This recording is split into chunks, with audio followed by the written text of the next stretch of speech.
دیدار کا عالم کیا ہوگا، کہیں ان کی خدمت میں حاضر بوبکر عمر عثمان و حیدر، اس وقت رسول اکرم کے دربار کا عالم کیا ہوگا، جب حسن تھا ان کا جلوہ نما انوار کا عالم کیا ہوگا، ہر کوئی فیدا ہے بن دیکھے دیدار کا عالم کیا ہوگا، جب دائی حلیمہ کی گودی انوار خدا سے روشن تھی، اس وقت دائی حلیمہ کے گھر بار کا عالم کیا ہوگا، جب حسن تھا ان کا جلوہ نما انوار کا عالم کیا ہوگا، ہر کوئی فیدا ہے بن دیکھے دیدار کا عالم کیا ہوگا۔ اور خواجہ غلام فرید صاحب رحمت اللہ علیہ فرماتے ہیں کہ یا رسول اللہ صلی اللہ علیہ وسلم، آپ تو عرب کے اندر خوش رہتے ہیں مدینے میں، اور میں یہاں پریشان رہتا ہوں۔ وہ فرماتے ہیں میں ات مٹھڑی نے تو جان بلب، تو تا خوش وس دیں وچ ملک عرب، تونے دھکڑے دھوڑے کھاندڑیاں، تیرے نام تے مفت وکاندڑیاں، تیرے باندڑیاں دی میں باندڑیاں، تیرے درد کتیاں نال ادب، میں اتھ مٹھڑی نت جان بلب، تو تا خوش وس دیں وچ ملک عرب، تھی تتی چودھار پھراں، ہند سندھ پنجاب دے ماڑ پھراں، سونی پور تے شہار بازار پھراں، مت یار ملن کہیں سانگ سبب، میں اتھ مٹھڑی نے تو جان بلب، تو تا خوش وس دیں وچ ملک عرب۔ اور خواجہ صاحب رحمت اللہ علیہ جب مکے میں گئے تو فرمانے لگے آ پہنچم جیندے مکے، پیا نور رسالت چھکے، اے دھرتی عیبوں خالی، اتھا کون مکان دا والی، ساری جہان کا والی کون ہے؟ اللہ۔ اے دھرتی عیبوں خالی، کہ یہاں کی کسی چیز کا عیب نہیں نکالنا، بھئی یہ چیز ٹھیک نہیں ہے، یہاں کے بندے ٹھیک نہیں ہیں، نہیں، یہ ہمارے محبوب کا شہر ہے، حضرت محمد صلی اللہ علیہ وسلم کا شہر ہے، تو یہ اللہ تعالیٰ کا گھر ہے، تو یہاں کی جو بھی چیزیں ہیں سب چیزوں سے محبت کرنا ہے۔ اللہ تعالیٰ ہمیں جو ہے محبت عطا فرمائے۔ حضور اکرم صلی اللہ علیہ وسلم نے فرمایا اس بندے میں بھلائی نہیں جو کسی سے محبت نہیں کرتا اور کوئی اس سے محبت نہیں کرتا۔ تو اس لیے سب مسلمانوں کے ساتھ ہماری محبت ہونی چاہیے۔ جس نے بھی کلمہ پڑھا ہے لا الہ الا اللہ محمد رسول اللہ، وہ ہمارا بھائی ہے، وہ اللہ تعالیٰ کا بندہ ہے، حضور اکرم صلی اللہ علیہ وسلم کا امتی ہے، چاہے جس زبان کا ہی ہو، چاہے جس قوم کا ہو، جس علاقے کا ہو، وہ ہمارا بھائی ہے۔ حضور اکرم صلی اللہ علیہ وسلم نے فرمایا کہ جس نے بوڑھے کی عزت کی، جب وہ بوڑھا ہوگا اللہ بھی اس کی عزت کرائے گا۔ حضور اکرم صلی اللہ علیہ وسلم نے فرمایا کہ جو کسی کو تکلیف دے گا پھر اس کو اللہ بھی تکلیف دے گا، جو کسی کی پریشانی کو دور کرے گا اللہ تعالیٰ بھی اس کی پریشانی کو دور کرے گا، جو کسی کے عیب کو چھپائے گا اللہ تعالیٰ بھی اس کے عیب کو چھپائے گا، جو کسی کے عیب کو ظاہر کرے گا اللہ تعالیٰ بھی اس کے عیب کو ظاہر کرے گا۔ حضور صلی اللہ علیہ وسلم نے فرمایا اگر کسی نے کسی کی بیوی سے زنا کیا تو اس کی بیوی سے بھی زنا کیا جائے گا۔ اگر تم دوسروں کی عورتوں کی عزت کی حفاظت کرو گے اللہ تمہاری عورتوں کی عزت کی حفاظت کریں گے۔ تو اگر ہم نے کسی کی ماں، بہن، بیوی، بیٹی کی عزت خراب کی تو پھر ہماری ماں بہن بیوی بیٹی کی عزت محفوظ نہیں رہے گی. جیسے ہم کریں گے تو ویسے کیا جائے گا. تو اس لیے سارے بھائی ہم توبہ کریں, اللہ تعالیٰ سے معافی مانگیں کہ اے اللہ آج تک جو غلطی ہوگی ہے معاف فرما. اے اللہ آئندہ ہماری توبہ ہے, ہم ٹرالی والے گنے نہیں کھائیں گے. ایک آدمی مجھے کہنے لگا آپ ہر بیان میں ٹرالی والے گنے کیوں کہتے ہو؟ میں نے کہا اب یہ کھاتا ہوگا نا تو یہ کہتے کیوں بیان کرتے ہیں. یہ دیکھو بھائی, یہ جو ٹرالی والے گنے ہیں جو رات کو گنے توڑتے ہیں کھیت سے تو وہ تو کرتے ہیں چوری, اور جو ٹرالی سے گنے کھینچتے ہیں یہ ڈالتے ہیں ڈاکہ, کیونکہ ڈاکہ وہ ہوتا ہے جو سب کے سامنے ہو, اور چوری وہ ہوتی ہے جو چھپ کر کی جاتی ہے. تو ہم سارے بھائی آئندہ خیال کریں, کوئی آپ کو گنا دیتا ہے نا آپ کھانا شروع کر دیتے ہو, اللہ ماشاءاللہ شاید کوئی پوچھتا ہو تو یہ نہیں پوچھتے بھی ٹرالی والا تو نہیں, کہ بھئی وہ تو وہ گنا کھانا ہی ٹھیک نہیں. پوچھ لیا کرو کہ بھئی یہ گنا جو ہے نا وہ چوری والا تو نہیں ہے, ڈاکے والا تو نہیں ہے, کیونکہ جو حرام کھائے گا نا پھر اس نے حرام کام ہی کرنے ہیں, جو حلال کھائے گا اس نے حلال کام کرنے ہیں. تو اس لیے ہم حضور صلی اللہ علیہ وسلم نے فرمایا اپنی اولاد کو حلال کھلاؤ. تو ہم کوشش کریں کہ بھئی سچ بولیں, حلال کھائیں, ماں باپ کی عزت کریں, ہمسائے کا خیال کریں, کسی کو تکلیف نہ دیں. یاد رکھنا جو کسی کو پریشان کرتا ہے اس کو اللہ تعالیٰ بھی پریشان کرتا ہے, جو کسی کی پریشانی کو دور کرتا ہے اللہ تعالیٰ بھی اس کی پریشانی کو دور کرتا ہے. کسی کو غریب کمزور سمجھ کے نا اس کے ساتھ زیادتی نہ کرنا. حضور اکرم صلی اللہ علیہ وسلم نے فرمایا جس کا اللہ کے علاوہ کوئی نہیں ہے نا اس کے بارے میں اللہ تعالیٰ سے ڈرنا, کہ اس کا کوئی نہیں ہے تو پھر اس نے کس کی طرف التجا کرنی ہے؟ اللہ کی طرف, کہ اے اللہ میرا تو اور کوئی ہے نہیں اور یہ مجھے تنگ کر رہا ہے, پریشان کر رہا ہے. اب بچہ کھیل رہا ہوتا ہے, ماں اس کو بلاتی ہے تو وہ بچہ نہیں آتا, لیکن جب بچے کو چھیڑتے ہیں, اس کی پٹائی کرتے ہیں تو بچہ وہیں سے کہتا ہے امی. تو جب بچہ کہتا ہے امی تو ماں اس کی طرف متوجہ ہوتی ہے کہ بھئی کیا بات ہو گئی, میرے بیٹے کو کس نے مارا. جب بندے کو کوئی بندہ ستائے اور بندہ کہے اللہ تو پھر اللہ تعالیٰ بھی بندے کی طرف توجہ کرتے ہیں کہ بھئی میرے بندے کو کس نے ستایا. تو اس لیے حضور اکرم صلی اللہ علیہ وسلم نے فرمایا کہ جس کا اللہ تعالیٰ کے علاوہ کوئی نہیں ہے نا اس کے بارے میں اللہ سے ڈرنا. تو اس لیے ہم کسی کو تکلیف نہ دیں.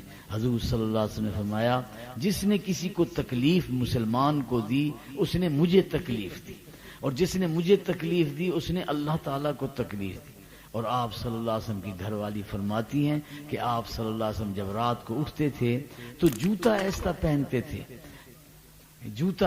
پہنتے تھے کہ میری بیوی کی آنکھ نہ کھل جائے, اس کی نیند خراب نہ ہو جائے, اور پھر دروازہ ایسا کھولتے تھے کہ اس طرح آرام میں خلل نہ ہو جائے بیوی کا. تو اب دیکھو حضور اکرم صلی اللہ علیہ وسلم بیوی کا خیال کرتے ہیں. تو یاد رکھنا جو کسی کا خیال کرتا ہے نا اس کا پھر اللہ بھی خیال کرتا ہے. تو ہمارے پیارے نبی حضرت محمد صلی اللہ علیہ وسلم بچوں کا خیال کرتے ہیں. اگر بچہ کوئی رو رہا ہے آپ نماز مختصر کر دیتے. جانوروں کا آپ خیال کرتے تھے. آپ صلی اللہ علیہ وسلم نے ایک جانور کو دیکھا وہ بڑا کمزور اور ہڈیاں نکلی ہوئی, تو آپ صلی اللہ علیہ وسلم نے فرمایا کہ اس کو اچھی حالت میں نا ذبح کر دیا کر. اب دیکھو اتنا بیچارہ کمزور ہے اور اتنا بوڑھا ہو رہا ہے, تو آپ صلی اللہ علیہ وسلم نے فرمایا کہ جب جانور کو ذبح کرو تو چھری تیز ہو تاکہ جانور جلدی ذبح ہو جائے, اس کو تکلیف زیادہ نہ ہو. ایک آدمی بکری کے اوپر پاؤں رکھ کے نا اس کو ذبح کر رہا تھا بکریوں کے سامنے. حضور صلی اللہ علیہ وسلم نے فرمایا کہ جو بکریاں کھڑی ہوئی ہیں ان کو مرنے سے پہلے جانوروں کے سامنے جانور کو ذبح نہ کرو. آج انسانوں کے سامنے انسانوں کو مارا جا رہا ہے. ہمارے پیارے نبی حضرت محمد صلی اللہ علیہ وسلم جو ہے وہ جانوروں کے سامنے بھی مارنے سے جو ہے منع فرماتے ہیں کہ اس طرح دوسرے جانوروں کو تکلیف ہوگی. تو اللہ تعالیٰ ہماری کوئی ایسی تربیت کر دے, ہماری ایسی اصلاح کر دے کہ اللہ تعالیٰ کہ ہم کسی کو تکلیف نہ دیں, کسی کو ہماری وجہ سے پریشانی نہ ہو. تو سارے بھائی جب ہم یہ خیال کریں گے نا تو اللہ تعالی ہمیں خود پریشانیوں سے بچائے گا. اب کئی لوگ کہتے ہیں بھئی ہماری شادی نہیں ہو رہی. بھئی تم اوروں کی شادیاں کراؤ، دیکھو تمہاری ہوتی ہے کہ نہیں. ایک صحابی نے کہا تیری شادی نہیں ہوئی، میں کرا دیتا ہوں. اب وہ رشتہ داروں کے گھر میں چلا گیا اور کہنے لگا باہر میرا دوست آیا ہوا ہے، اس کو رشتہ دے دو. انہوں نے کہا اس کو تو ہم جانتے نہیں، تجھے ہم دے دیتے ہیں. اس نے کہا چلو مجھے دے دو. بات چیت ہو گئی، باہر آیا کہنے لگا یار ناراض نہ ہونا، گیا تو میں تیرے کام کے لیے تھا، وہ میرا کام اللہ نے کر دیا. تو اس صحابی بڑے اچھے تھے، وہ کہنے لگے یار مقدر تیرا تھا تو میں کیوں آیا. تو اب دیکھو اس صحابی نے دوسرے کا رشتہ کرایا، اس کا اپنا ہو گیا. تو اللہ رحم کرے، ہم تو رشتے خراب کرتے ہیں. اللہ ماشاءاللہ اس کو کیوں دے رہے ہو، یہ تو ایسا ہے، یہاں رشتہ نہ دو، یہ ایسے ہیں. بھئی دیکھو اگر ہم دوسروں کا نقصان کریں گے تو پھر ہمیں نقصان سے کوئی نہیں بچا سکتا. جی حضور صلی اللہ علیہ وسلم نے فرمایا ایک آدمی جا رہا تھا تو راستے میں کانٹے دار جھاڑی تھی. اس نے کہا لوگوں کو کانٹے لگیں گے، تو اس نے کانٹے دار جھاڑی جو ہے نا کاٹ دی. بھئی راستہ صاف کر دیا تاکہ کسی کو کانٹے نہ لگیں. حضور صلی اللہ علیہ وسلم نے فرمایا کہ اللہ تعالی نے اس بات پر اس کو بخش دیا. اب جو رستے سے کانٹے ہٹائے جنت جائے، تو جو لوگوں کے راستے میں کانٹے بچھائے تو کہاں جائے. اب پھر آپ خود اندازہ کرو. تو اس لیے کسی کے راستے میں کانٹے نہ بچھانا کہ بھئی اس کا ہم نقصان کریں، اس کو ہم پریشان کریں. حضور صلی اللہ علیہ وسلم نے فرمایا کسی مسلمان کو ڈراؤ بھی نہ، کسی مسلمان کی طرف کسی کاٹنے والی چیز کا اشارہ بھی نہ کرو. اگر کسی کو چھری دینی ہے، چاقو دینا ہے، تو کاٹنے والی کی جگہ پکڑو اور دستے والی جگہ اس کی طرف کرو تاکہ مسلمان کی طرف اشارہ بھی نہ ہو. تو اس لیے سارے بھائی ارادہ کرو کہ آج تک جو غلطی ہوئی ہے اللہ معاف کر دے، اور معافی مانگو اللہ تعالیٰ سے، لوگوں سے، ماں باپ سے، رشتہ داروں سے، تاکہ آخرت میں ہمیں نیکیاں نہ دینی پڑے. اور سب سے بڑی مصیبت پتہ ہے کیا ہوگی؟ جس نے کوئی چیز چرائی ہوگی اگلے جہان سر پہ اٹھائی ہوگی. حضور صلی اللہ علیہ وسلم نے فرمایا جس نے جانور چرایا ہوگا اس نے جانور اٹھایا ہوگا، اور جس نے یہ ٹرالی کے گنے یہ کھینچتے رہتے ہیں انہوں نے اگلے جہان گنے اٹھائے ہوں گے. تو جو کسی کا چارہ گھاس کاٹتا ہے اس نے گھاس اٹھایا ہوگا. یہ جو جوتیاں چراتے ہیں نا انہوں نے جوتیاں اٹھائی ہوں گی. حضور صلی اللہ علیہ وسلم نے فرمایا جس نے کسی کا زمین پر قبضہ کیا ہوگا اس زمین کا توق بنا کر اس کے گلے میں ڈالا جائے گا. تو آخرت کے اندر کتنی شرمندگی ہوگی. اب دیکھو ہم سفر پر ہوتے ہیں، سامان زیادہ ہوتا ہے تو کہتے ہیں اے اللہ اس دفعہ تو غلطی ہو گئی، تو آئندہ جو ہے نا تھوڑا سامان لے آئیں گے. بڑی پریشانی ہوتی ہے، سامان تھوڑا ہو نا سفر میں آسانی رہتی ہے، اگر سامان زیادہ ہو تو سفر میں پریشانی ہوتی ہے. تو جب سفر میں سامان ہی اوروں کا ہو، اوروں کے گنے تھے، اوروں کا گھاس تھے، اوروں کے جانور تھے، اوروں کی زمین تھے، اوروں کی جوتیاں، اب کتنی شرمندگی ہوگی آخرت کے اندر. یا ایھا الذین آمنوا توبوا الی اللہ، اے ایمان والو سارے اللہ تعالیٰ کی طرف توبہ کرو. تو سارے بھائی ہم توبہ کریں، آخرت کی تیاری کریں. ایک اللہ والے فرماتے ہیں نرم بستروں پہ اے سونے والو ایک دن قبر میں سونا پڑے گا، اپنے اعمال کا جائزہ لو ورنہ حشر میں رونا پڑے گا. نرم بستروں پہ اے سونے والو ایک دن قبر میں سونا پڑے گا، اپنے اعمال کا جائزہ لو ورنہ حشر میں رونا پڑے گا. نرم بستروں پہ اے سونے والو ایک دن قبر میں سونا پڑے گا، اپنے اعمال کا جائزہ لو ورنہ حشر میں رونا پڑے گا. چھوڑ دے گا تو یہ زندگی کا میلہ، ایک دن یہاں سے جائے گا تو اکیلا، تجھے اکیلا قبر میں سونا پڑے گا. نرم بستروں پہ اے سونے والو، ایک دن قبر میں سونا پڑے گا، اپنے اعمال کا جائزہ لو ورنہ حشر میں رونا پڑے گا۔ اور حشر میں رونے کا کوئی فائدہ بھی نہیں ہوگا۔ اگر یہاں روئیں گے، اللہ تعالیٰ سے ڈریں گے، اللہ سے معافی مانگیں گے تو اللہ تعالیٰ گناہوں کو معاف کر دیں گے، توبہ کر لیں گے، تو آخرت میں رونے کا کوئی فائدہ ہی نہیں ہوگا۔ ہمارے پیارے نبی حضرت محمد صلی اللہ علیہ وسلم نے فرمایا التائب من الذنب کمن لا ذنب له، توبہ کرنے والا ایسا ہے کہ جیسے اس نے گناہ ہی نہیں کیا۔ تو سارے بھائی ہم توبہ کریں، اللہ تعالیٰ سے بھی معافی مانگے، لوگوں سے بھی معافی مانگے۔ ایک اللہ والے فرماتے ہیں کہ ہر بندہ یہ سوچے کہ میرا آخری وقت آ گیا ہے، میں دنیا سے جا رہا ہوں اور لوگوں سے کہہ رہا ہوں کہ مجھے الوداع کر لو، میں جا رہا ہوں۔ حضور صلی اللہ علیہ وسلم نے فرمایا لذتوں کو ختم کرنے والی چیز موت کا اکثر تذکرہ کیا کرو۔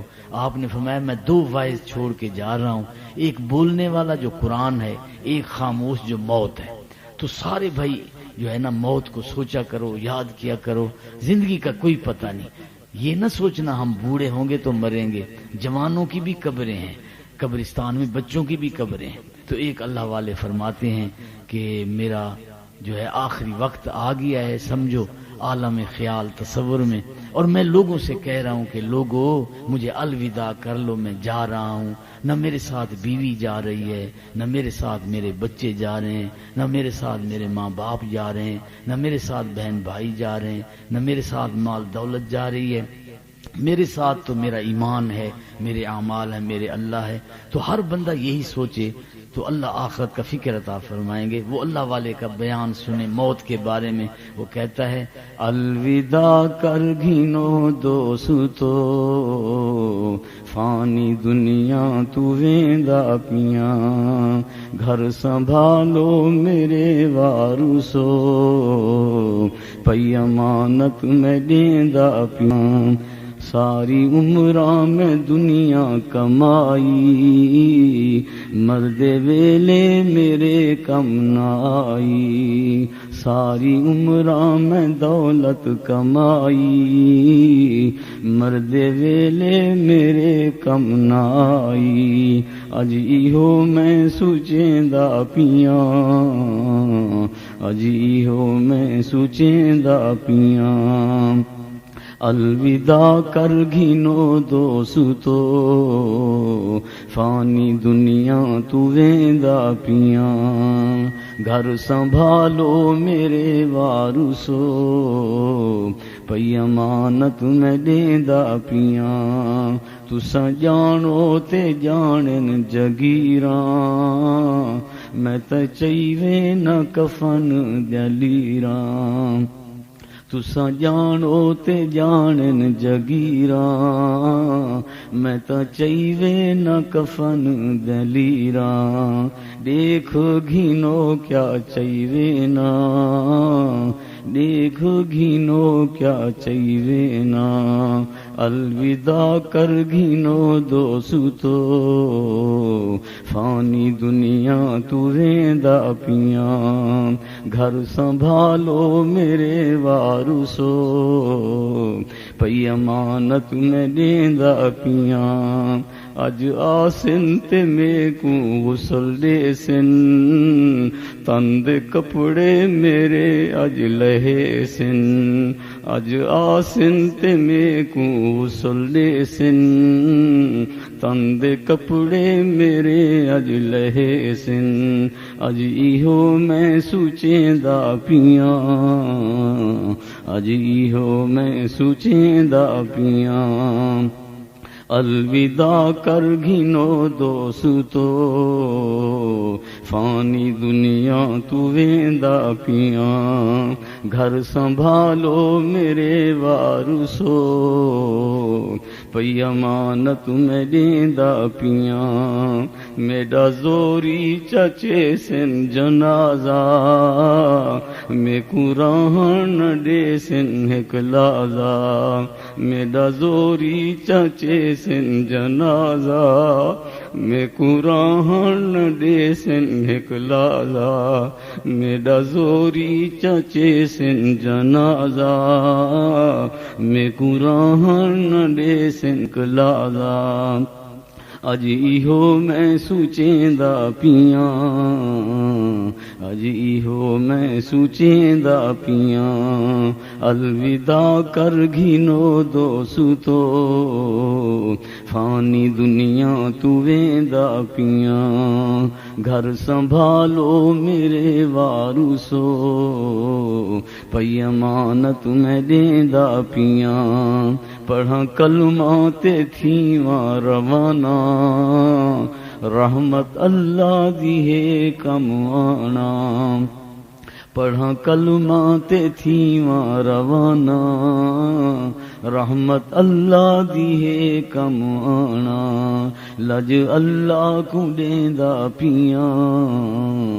لج اللہ کو دیندا پیاں الوداع کر گھنو دوستو فانی دنیا تو ویندا پیاں گھر سنبھالو میرے وارثو پئی امانت میں دیندا پیاں تو سارے بھائی ہم جو ہے آخرت کو یاد کریں اس کے لیے تیاری کریں ہمارا حساب کتاب ہونا ہے اس سے پہلے ہم حساب کتاب کر لیں سوچ لیں اللہ تعالیٰ ہمیں سجھائے گا بھی میں نے کس کو مارا تھا کس کو گالی دی تھی کس کیسے کھائے تھے کس کی زمین دبائی تھی اگر ہم نے بغیر ٹکٹ کے گاڑی میں سفر کیا ہے تو اتنے فاصلے کا ہم ٹکٹ لے کر خرید لیں اگر بس میں ہم نے بغیر ٹکٹ سفر کیا ہے سٹوڈنٹ بن گئے ایسے تو پھر اتنے پیسے مدرسے میں دے دیں غریبوں کو دے دیں اللہ کے نام پر کہ اے اللہ اس کا ثواب بسوں والوں کو پہنچ جائے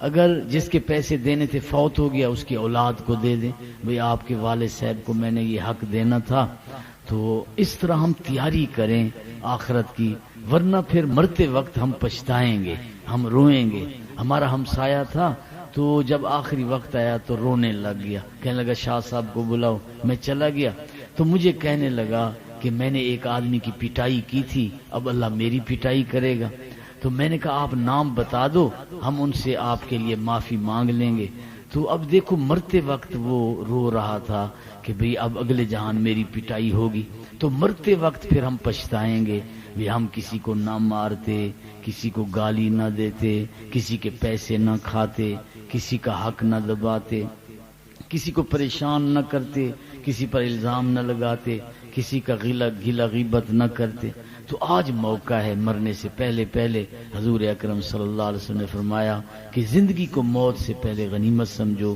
جوانی کو بڑھاپے سے پہلے غنیمت سمجھو صحت کو بیماری سے پہلے غنیمت سمجھو مشغولیت سے پہلے غنیمت سمجھو امیری کو تنگ دستی سے پہلے غنیمت سمجھو آج موقع ہے اللہ تعالیٰ نے وقت دیا ہے مہلت دی ہے ہم سارے بھائی توبہ کریں تو سارے بھائی ارادہ کرو کہ ہم توبہ کرتے ہیں تو اے اللہ تو ہمیں معاف فرما دے دیکھو ہم لوگوں سے کہتے ہیں بھی ہمیں معاف کرنا تو آپ سارے اللہ تعالیٰ سے کہو اے اللہ تو ہمیں معاف فرما دے استغفر اللہ اے اللہ ہم معافی مانگتے ہیں اور اسی طرح لوگوں سے بھی معافی مانگ لو کوئی چائے پلاتا ہے آپ کہتے ہو شکریہ کوئی بوتل پلاتا ہے آپ کہتے ہو شکریہ کبھی اللہ تعالیٰ سے کہا کہ اے اللہ یہ اپنے محبوب کی امت میں جو ہمیں پیدا فرمایا ہے تو اے اللہ تیرا شکریہ دوسرے نبی یہ امت مانگتے رہے کہ یہ امت ہمیں مل جائے اللہ تعالیٰ نے فرمایا یہ تو میں نے اپنے محبوب کو دینی ہے تو اے اللہ تو نے اپنے محبوب کی فرمائی ہیں تو ہمیں اس کا شکر ادا کرنا چاہیے دیکھو چائے پلائے تیرا شکریہ کوئی بوتل پلائے تیرا شکریہ اور اللہ تعالیٰ نے اتنی نعمتیں دی جو ہم شمار بھی نہیں کر سکتے تو پھر اس کا تو زیادہ شکریہ ادا کرنا چاہیے ایک اولیاء اللہ فرماتے ہیں اے اللہ یہ تو ایک زبان ہے اگر میرے سارے جسم کے بال زبانیں بن جائیں تو میں تیرا شکر ادا نہیں کر سکتا تو سارے بھائی ارادہ کرو ہم اللہ کا شکر ادا کریں گے حضور صلی اللہ علیہ وسلم نے فرمایا آدھا ایمان شکر میں ہے آدھا ایمان صبر میں ہے کوئی پریشانی آ جائے کوئی بیماری آ جائے کوئی مصیبت آ جائے اللہ پہ ناراض نہ ہوا کرو اگر اللہ پہ ناراض کوئی ہو جاتا ہے نا اللہ بھی اس سے ناراض ہو جاتا ہے اللہ پہ راضی رہا کرو کوئی پریشانی مصیبت آتی ہے وہ ہماری کمی کوتاہی ہوتی ہے، اللہ تعالیٰ جو ہے نا وہ تو خود فرماتا ہے کسی پر ظلم نہ کرو، اللہ کسی پر ظلم نہیں کرتا۔ تو اس لیے سارے بھائی ارادہ کریں کہ بھئی ہم اللہ تعالیٰ سے عافیت مانگیں گے، اللہ تعالیٰ ہم سب کو عافیت عطا فرمائے۔ اگر کوئی پریشانی آ جائے تو پھر اس پر ہم صبر کریں۔ آپ نے کبھی والد صاحب سے کہا کہ ابو آپ کا شکریہ، کبھی امی سے کہا امی آپ نے مجھے کپڑے دھو کے پہنائے، روٹی پکا کے کھلائی، امی میں بچہ تھا پیشاب کر دیتا تھا، پھر آپ میرا پیشاب دھوتی تھی، میں بیمار ہوتا تھا، رات کو ساری رات روتا تھا، آپ بھی جاگتی رہتی تھی، امی آپ نے میری کتنی خدمت کی، میری پرورش کی، امی مجھے معاف کرنا، میں تیرا حق ادا نہیں کر سکا۔ ہماری عادت نہیں ہے، لوگوں کو کہتے ہیں معاف کرنا معاف کرنا، کوئی کام ہو تو بتاؤ، کبھی ابو سے کہا ابو کوئی کام ہو تو بتاؤ، کبھی امی سے کہا امی کوئی کام ہو تو بتاؤ، اپنے دوستوں کو کہتے ہیں کیا حال ہے ٹھیک ہے، کبھی امی سے پوچھا امی کیا حال ہے، کبھی ابو سے پوچھا کہ ابو کیا حال ہے، ابو بوڑھا ہے، امی بوڑھی ہے، بیمار ہیں، پریشان ہیں، ہم ان کا حال پوچھیں گے وہ کتنی خوش ہو جائے گی، اور خوش ہو کر ایسی دعا دے گی کہ ہمارا بیڑا پار ہو جائے گا۔ حضور صلی اللہ علیہ وسلم نے فرمایا والدین کی دعائیں قبول ہوتی ہیں، تو یہ موقع ہے کہ ہم اپنے والدین کی عزت کریں، احترام کریں، ان کی خدمت کریں، جیسے ہم کر رہے ہیں نا ویسے ہمارے ساتھ ہوگا۔ اگر ہم ماں باپ کی خدمت کر رہے ہیں، ان کی عزت کر رہے ہیں، ان کا احترام کر رہے ہیں، ان کی فرما برداری کر رہے ہیں، ہماری اولاد بھی اسی طرح کرے گی۔ اور اگر ہم ان کو پریشان کر رہے ہیں، ان کی بات نہیں مان رہے، ان کو تنگ کر رہے ہیں، ان کی نافرمانی کر رہے ہیں، تو ہماری اولاد بھی ہمارے ساتھ ایسا کرے گی، جیسا ہم کر رہے ہیں تو ویسے ہوگا۔ تو کیا خیال ہے سارے بھائی اب جا کر والدین سے کہو گے کہ امی ابو آپ کا شکریہ، امی ابو آپ ہمیں معاف کر دو، امی ابو آپ کا کیا حال ہے، امی ابو آپ کوئی کام ہو تو بتاؤ۔ اب کوئی آدمی سوچ رہا ہوگا کہ بھئی میرے والد صاحب تو فوت ہو گئے، اب میں کیا کروں، میں کیسے معافی مانگوں؟ کیا شان ہے ہمارے پیارے نبی حضرت محمد صلی اللہ علیہ وسلم کا، آپ نے اس کا بھی حل بتا دیا۔ آپ صلی اللہ علیہ وسلم نے فرمایا جو جمعہ کے جمعہ اپنے والد کی قبر پر چلا جائے، اگر نافرمان بھی ہوگا نا اللہ اس کو فرما بردار شمار کر لے گا۔ تو اس لیے سارے بھائی ارادہ کرو کہ ہم اپنے ماں باپ کی خدمت کریں گے۔ اور حضور صلی اللہ علیہ وسلم نے فرمایا کہ یہ جو چچا ہوتا ہے نا یہ بھی والد کے برابر ہوتا ہے، اور جو بڑا بھائی ہوتا ہے یہ بھی والد کے برابر ہوتا ہے، اور جو سسر ہوتا ہے یہ بھی والد کے برابر ہوتا ہے، اور جو استاد ہوتا ہے یہ بھی والد کے برابر ہوتا ہے، اور جو خالہ ہے وہ والدہ کے برابر ہوتی ہے۔ تو سارے بھائی ارادہ کرو کہ ہم حضور صلی اللہ علیہ وسلم والے اخلاق کے ساتھ سب لوگوں کے ساتھ اچھا سلوک کریں گے۔ ہمارے پیارے نبی حضرت محمد صلی اللہ علیہ وسلم تو جانوروں کے ساتھ بھی اچھا سلوک کرتے تھے، کہ ایک صحابی کہتے ہیں کہ ایک صحابی اور تھا اور حضور صلی اللہ علیہ وسلم ہم تینوں باری باری جو ہے نا وہ جانور پر سوار ہوتے تھے۔ اب تینوں جانور پر کیوں نہیں بیٹھتے تھے؟ بھئی جانور بیچارہ پریشان نہ ہو کہ تین آدمی بیٹھ گئے۔ اب دیکھو حضور صلی اللہ علیہ وسلم صحابہ کرام جانوروں کا خیال کرتے تھے اور ہم انسانوں کا بھی خیال نہیں کرتے۔ تو ہمارے پیارے نبی حضرت محمد صلی اللہ علیہ وسلم جانوروں کا خیال کر رہے ہیں، صحابہ کرام جانوروں کا خیال کر رہے ہیں، تو سارے بھائی خیال کریں گے نا۔ اللہ تعالیٰ آپ کو ہم سب کو دوسرے کا خیال کرنے کی توفیق عطا فرمائے۔ جو ہم دوسروں کا خیال کریں گے اللہ ہمارا خیال کرے گا، ہم دوسروں کے ساتھ اچھا کریں گے اللہ ہمارے ساتھ اچھا کرے گا۔ حضور صلی اللہ علیہ وسلم کی گھر والی فرماتی ہیں کہ آپ صلی اللہ علیہ وسلم جب گھر میں آتے تھے گوشت لاتے تھے تو فرماتے تھے پانی ڈال دینا۔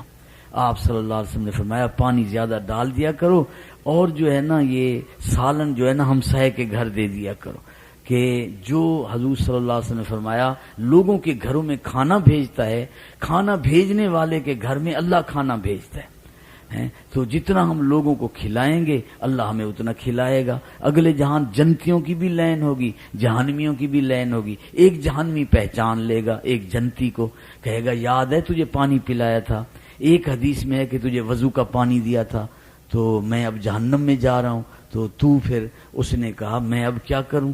اس نے کہا تو اللہ تعالیٰ سے تو بات کر۔ وہ اللہ تعالیٰ سے کہے گا اے اللہ اس کا مجھ پر احسان ہے، اس نے مجھے پانی پلایا تھا، اس نے وضو کا پانی دیا تھا، اب میں اس کو کیا بدلہ دوں؟ اللہ تعالیٰ فرمائے گا اس کا بدلہ یہ ہے کہ اس کو پکڑ کے جنت میں ساتھ ہی لے جاؤ۔ تو ہم جو اچھے کام کرتے ہیں یہ ہماری بخشش کا ذریعہ بنیں گے.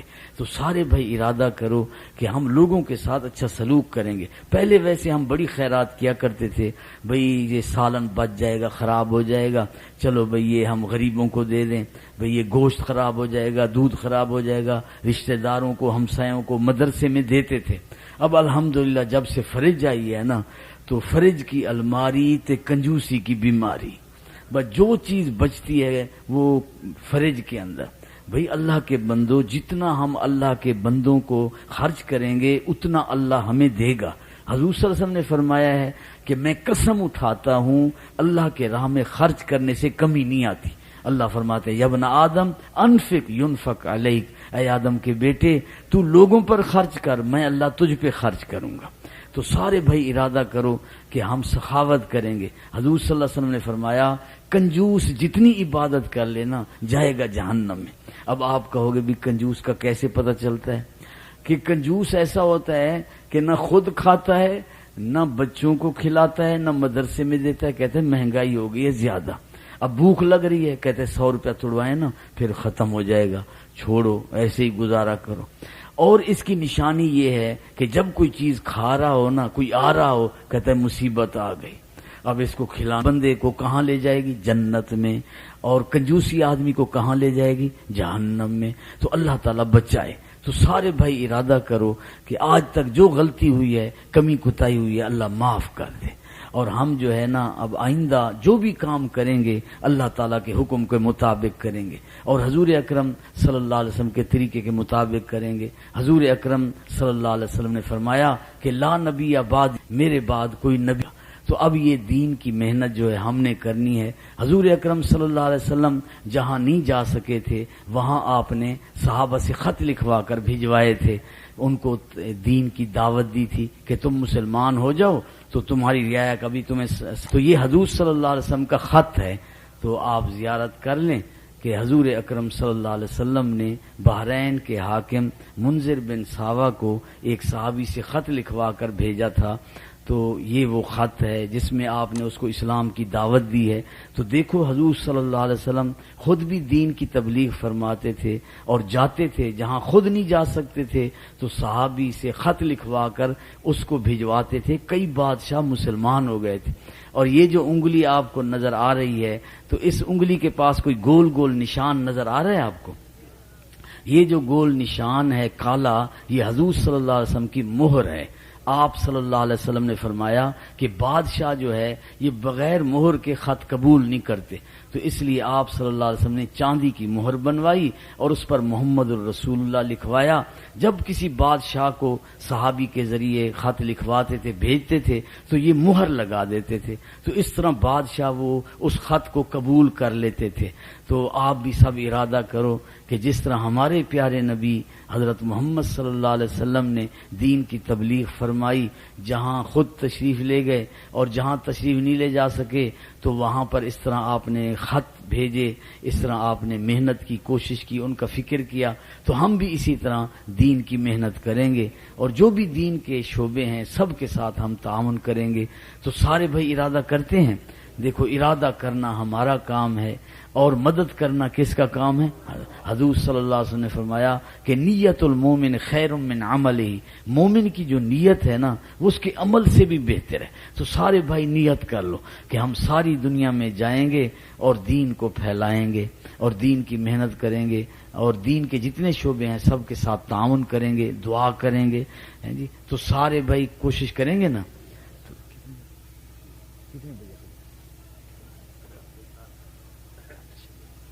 تو اللہ تعالیٰ نے فرمایا ہے وَتَعَاوَنُوا عَلَى الْبِرِّ وَالتَّقْوَى کہ جو بھی نیکی کا کام ہو، تقوی کا کام ہو تو تعاون کرنا چاہیے. تو اب میں سوچتا ہوں کہ جس مدرسے میں میں پڑھا کرتا تھا تو اس مدرسے کے ساتھ جو تعاون کرتے تھے، تو اب یہ جو کبھی میرا بیان مدینے میں ہوتا ہے، کبھی مکے میں ہوتا ہے، کبھی کسی ملک میں، کبھی کسی شہر میں، کبھی کسی گاؤں میں، تو اب ان کو ثواب تو مل رہا ہوگا. تو اگر آپ خیر العلوم کے ساتھ جو ہے اگر آپ تعاون کریں گے تو جو یہاں عالم بن رہے ہیں، حافظ بن رہے ہیں، پھر وہ دین کو پھیلائیں گے، جائیں گے تو آپ کو بھی کیا ملے گا؟ ثواب. مجھے نماز دادے نے سکھائی تھی. تو اب میں سوچتا ہوں کہ تقریباً 50 سال عمر میری ہونے والی ہے. تو اب میں جتنے سال نماز پڑھتا رہا ہوں تو جہاں مجھے ثواب ملے گا تو میرے دادے کو بھی کیا ملے گا؟ ثواب ملے گا. کیوں؟ اس نے سکھایا. تو اس لیے جو ذریعہ ہوتا ہے اس کو بھی ثواب ملتا ہے. تو سارے بھائی ارادہ کرو کہ ہم خود بھی بچوں کو قرآن پڑھائیں گے اور خود بھی پڑھیں گے. حضور اکرم صلی اللہ علیہ وسلم نے فرمایا کہ جو حافظ قرآن ہے وہ 10 آدمیوں کے بارے میں شفاعت کرے گا، ان کو جنت میں داخل کرائے گا، اور جو شہید ہے وہ 70 کو لے جائے گا جنت میں، اور جو عالم ہے وہ 400 کو لے جائے گا. تو اب جو ہے ہمارے دوست بچوں کو حافظ کرا لیتے ہیں، پھر جو ہے نا دنیاوی تعلیم دیتے ہیں، اس ماحول میں وہ چلے جاتے ہیں، تو اس طرح ان کا وہ نقصان ہو جاتا ہے. تو اگر رازق تو اللہ ہے، آپ اس کو آگے حافظ کو بنایا ہے نا، آگے عالم بنائیں تاکہ وہ اسی ماحول میں رہے اور پھر اللہ تعالیٰ اس سے دین کا کام لے. تو سارے بھائی ارادہ کرو کہ ہم اپنے بچوں کو حافظ عالم بنائیں گے. ہم مر جائیں گے اور ہمارے بچے پیچھے قرآن پڑھیں گے اور ہمیں ثواب ملتا رہے گا. تو سارے بھائی ارادہ کرتے ہیں. اللہ تعالیٰ آپ کو، ہم سب کو جو بھی اچھی باتیں ہیں عمل کرنے کی اور دوسروں کو بتانے کی توفیق عطا فرمائے. وآخر دعوانا ان الحمد للہ رب العالمین.